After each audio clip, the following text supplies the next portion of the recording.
ஊர்ல எல்லாரும் அந்த கிராமத்தோட எல்லையில் இருக்கிற பெரிய கிணறு நோக்கி ஓடிட்டு இருந்தாங்க. அதை யாரும் தண்ணி எடுக்க கூட பயன்படுத்தாத ஒரு பழைய கிணறு அந்த கிணத்தையும் சுத்தி பெரிய மரங்களும் அடர்ந்த புதர்களுமாக காட்சியளித்தது. பங்கஜமும் மங்கையும் நல்ல தோழிகள். மங்கை பங்கஜத்தின் வீட்டின் அருகே ஓடி, எல்லாரும் ஏதோ கிணத்தை நோக்கி ஓடுறாங்களே, சீக்கிரம் வா, நாமளும் போய் பார்க்கலாம் என்று கூறினாள். பங்கஜம், அப்படியா என்னடி அப்படின்னு கேட்டா. எனக்கும் தெரியல அடி, சீக்கிரம் வா அப்படின்னு சொல்லி 2 பேரும் சேர்ந்து ஊர் சனங்களோடு ஓட ஆரம்பிச்சாங்க. கிணற்றின் அருகே போனார்கள். ஊர் சனங்கள் எல்லாம் கிணத்தை சுற்றி நின்று உள்ள பார்த்துட்டு இருந்தாங்க. மங்கையும் பங்கஜமும் இனத்தை எட்டி பார்த்தார்கள். அங்கே கவர்ந்த நிலையில் ஒரு பெண்ணின் பிணம் கிடந்தது.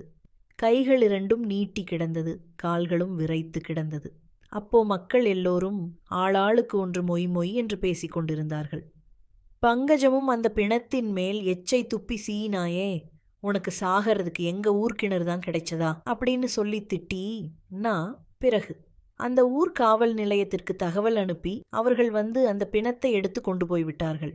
ஊர் மக்கள் அனைவரும் திரும்ப அவரவர் வீட்டிற்கு வந்து விட்டார்கள். பங்கஜமும் மங்கையும் அவர்கள் வீட்டுக்கு போய்விட்டார்கள். அடுத்த நாள் காலை திரும்பவும் ஊர் மக்கள் அனைவரும் அந்த கிணத்தை நோக்கியே ஓடினார்கள். மங்கைக்கு ஒன்றும் புரியவில்லை. ஏன் இன்றும் எல்லாரும் ஓடுகிறார்கள் என்று அவளும் பதட்டமாக ஓடினாள். அங்கு அவள் கண்ட காட்சி அவளை அப்படியே பித்து பிடித்தவளைப் போல் சிலையாக நிற்க வைத்தது. அந்த கிணத்தின் அருகே ஒரு பெரிய மரம். அந்த மரத்தின் உச்சியில் தலைவிரி கோலமாக அவளின் தோழியான பங்கஜம் நின்று பயங்கரமாக கத்தி சிரித்து கொண்டிருந்தாள். ஆம், மக்கள் எல்லோரும் பேசிக்கொண்டார்கள். நேற்று இவள் அந்த பிணத்தின் மீது எச்சில் துப்பி திட்டியிருக்கிறாள். அதனால் தான் அவள் இவளை பிடித்து கொண்டாள். இவள் இரவிலேயே இங்கு வந்து மரத்தில் ஏறிவிட்டாள் என்று பேசிக்கொண்டார்கள்.